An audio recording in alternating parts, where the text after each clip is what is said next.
What's up, guys? Welcome back to Range Logic. Today, the Glock update. Everybody wants to know what's going on with Glock. What are they doing? What's their plan? So there's been no direct release to the general public from Glock. However, we've seen screenshots from multiple different people, different users that have kind of posted what they got, letters from Glock or the distributors. And it appears as though Gens 2, 3, 4, and 5 are all going to be discontinued November 30th. We know that for sure.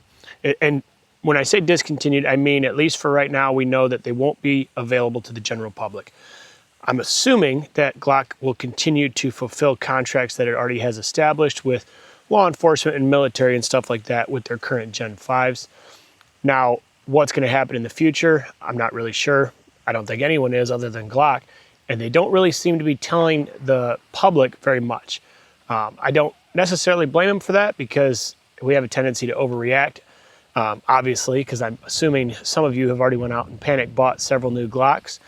I myself, I'm gonna go out and grab at least one or two of the models that I'm looking for before they're harder to find.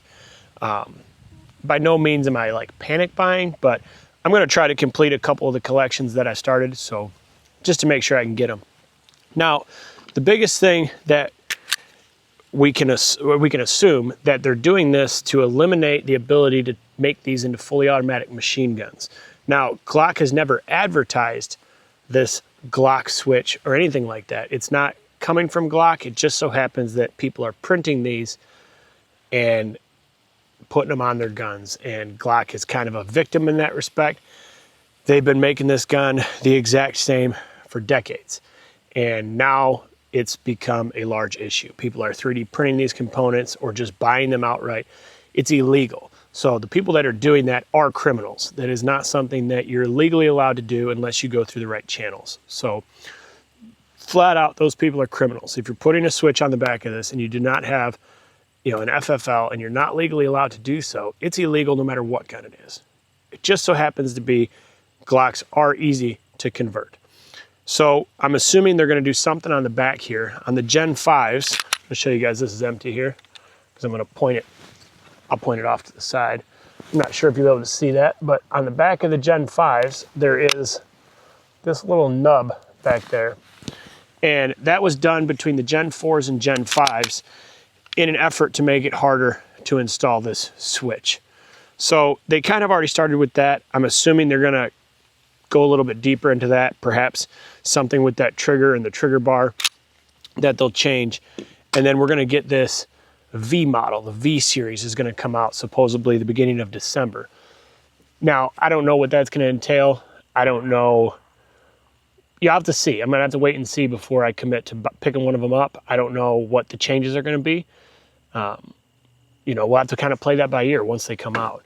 Now, I have heard that the Gen 6 is still slotted to come out as a Gen 6. Now, I could assume that whatever changes they're making to the V series will be done to the Gen 6. You can kind of take that for what it is. I do plan on picking up a Gen 6, but I might skip out on the V series. I might not. I might pick one up for the channel at least, kind of see what it's all about, show you guys what's the differences with it. It'll be nice to be able to take it apart and kind of see what did they do to the internals to mitigate the ability to put a switch on it. Kind of the crazy part is obviously nowadays being able to 3D print stuff and design stuff on your own. You can make similar switch style things for a multitude of different guns. So I don't know that it's actually going to slow down those criminals from doing that. So, that is what it is, I guess. I guess if you guys have ever thought about getting a Glock and you want to get one of these, I guess we could call them legacy models now, the 2 through 5 or even a Gen 1 original if you find it, you might want to get on that before it's a little too late. Now, the used market for Glocks is always going to be there. I think you'll always be able to go into like a Cabela's and pick up, a used Glock. People are going to sell them all the time. So I don't think they'll be off the shelves by any means. I think there'll be some people out there trying to sell them for way more than they're worth, even though it's a discontinued model. Just because it's discontinued doesn't mean it's worth, $1,500. So keep an eye out. Do you guys' research And if there's another crazy update or we finally get some pictures, I'll be sure to let you guys know. And we'll do another video if there's any new changes. So for now, that concludes the Glock updates. If there's anything further, I'll be sure to let you guys know. Maybe we'll get some pictures of this V series. I know some websites like Glock Store have already kind of put it on their webpage as the V series. Obviously, they don't have any pictures of them up yet, but supposedly you can already go pre-order them, I believe. So once we maybe get some pictures, I'll post those in the community tab and we can talk about them and maybe see some differences. Maybe we'll get to see some videos and kind of see what those changes were.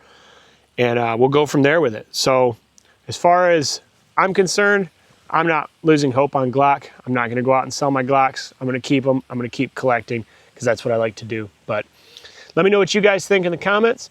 Like, subscribe, and don't forget, have a nice day.